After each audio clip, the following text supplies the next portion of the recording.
On townhall.com, I'm Guy Benson, joined by Congressman Peter Roskam of Illinois, the 6th District. Congressman, hi. Hey, thank you, sir. It's good to see you again. I was until recently a Chicagoland man myself. We hope to get you back. Well, I like going back as often as possible, although during these months I'm happy to maybe be somewhere else. Yeah. Just that huge snowstorm, what was it, last week? That was for real. That was for real. In Chicagoland, we do a little trash talk about other cities, particularly Washington, D.C., about snow. But that was so much snow. I mean, it really did shut down the region for a couple of days. But that's legitimate, right? When you get 24 inches of snow in like 24 hours, you have an excuse. Here, 20-foot waves off of Lakeshore, onto Lakeshore Drive from Lake Michigan. Are you serious? Oh, that was real. I saw that eerie photograph, the kind of looking down at Lakeshore Drive with just abandoned cars everywhere. Nowhere you wanted to be. It looked sort of apocalyptic. Yeah, it really did. Yeah. So I'll just wait till the spring, maybe catch a Cubs game. Good move. You are about to speak here at CPAC, up on the main stage, and we were talking a little bit beforehand that kind of the general thrust of your speech is going to be about a time for choosing in this country.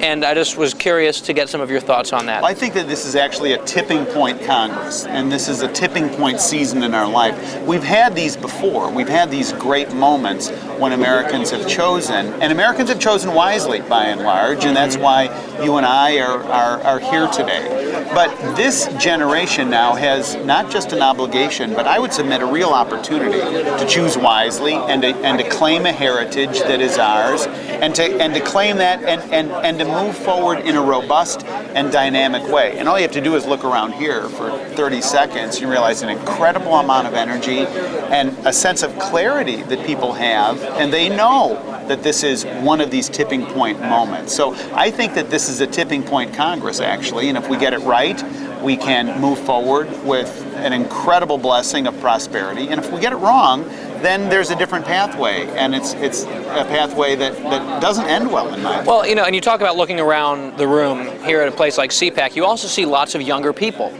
And here we are paying Social Security taxes, taxes for Medicare and programs that, frankly, we don't think we're ever going to see a dime of.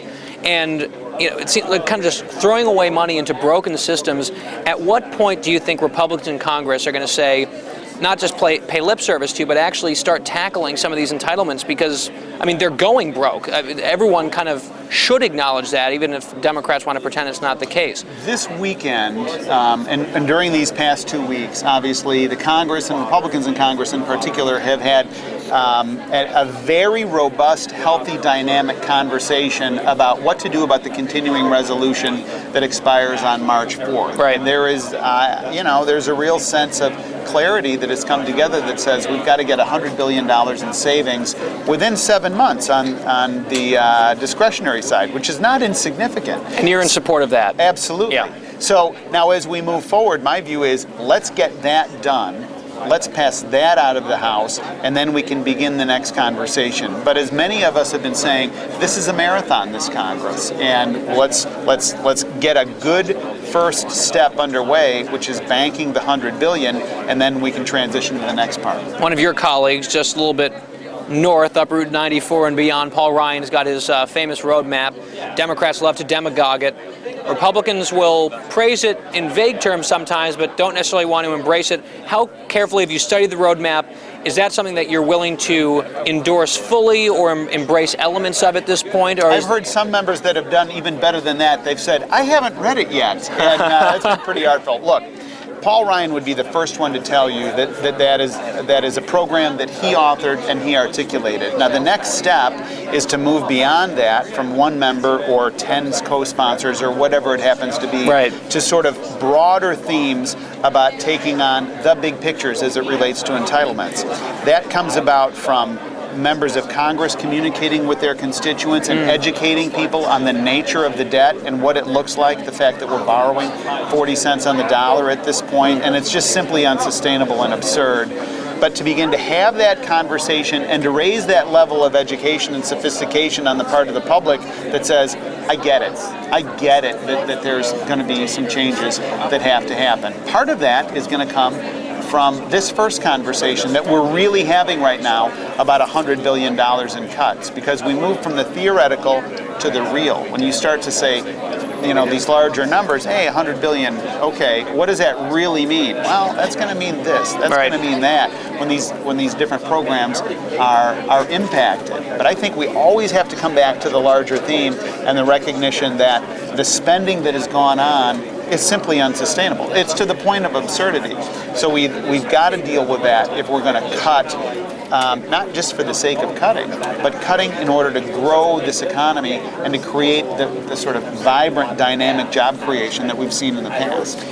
Let's shift to electoral politics just for a moment here. I remember a speech that you gave, I think it was in 2009. It was at the Cook County Republican Conference meeting, the convention, and you talked about 2010 being a really important election and how in 2010 you were going to be coming back to some of the delegates and volunteers in that room, asking them to make phone calls, knock on doors to help protect some seats and knock off some sitting congressmen at the time.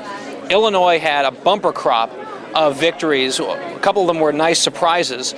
Someone put it that Illinois Republicans won 5 out of 4 targeted House seats, yeah, that's right. Which I thought was kind of funny. Of course, picked up a Senate seat as well that previously had been held permanently by Barack Obama, but lost the governorship and didn't quite make it over the hump in the State House in either chamber. So despite a lot of these really good gains in the House and in the Senate, Democrats are going to control everything when it comes to redistricting. And I know redistricting is something that a lot of Republicans nationwide are excited about because it's looking good, not in Illinois. So I know you can probably only say so much about it. I'm just curious, as you look at what the Democrats might try to do, what are some of the concerns that elected Republicans have that the public should be keeping an eye on? Well, the first concern is to try and eradicate a lot of the gains that took place. As you pointed out, Republican candidates overperformed in the 2010 cycle, largely based on these themes that we've been talking about for the past couple of minutes.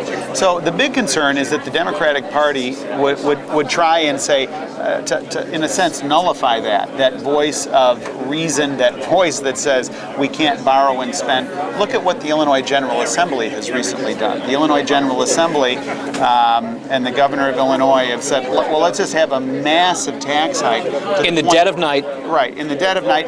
And to the point where when I had a conversation about this with some Republican governors and they learned that I was from Illinois, they laughed out loud and basically said, and I'm not overstating this, one put his hand on my shoulder and said, Congressman, we're coming to O'Hare Airport to recruit your companies. Oh, I mean, it's Mitch Daniels, Scott Walker, and even my home governor, Chris Christie. Chris Christie was in Chicagoland a couple of weeks ago. He's bought radio ads, and as you're listening to the voice on these radio ads, I love it. They are, you could tell, he's not laughing, but I'm speculating that he had to do 2 or 3 takes because he had to be laughing out loud at the idea that it's open field running for him to come in and say, come to New Jersey. That's a real concern long term in terms of growth in Illinois, and particularly communicating a political message out of Illinois. Illinois voters sent people to the United States House and to the United States Senate that said, stop the nonsense in Washington. And we've got to make sure that that voice is not squelched.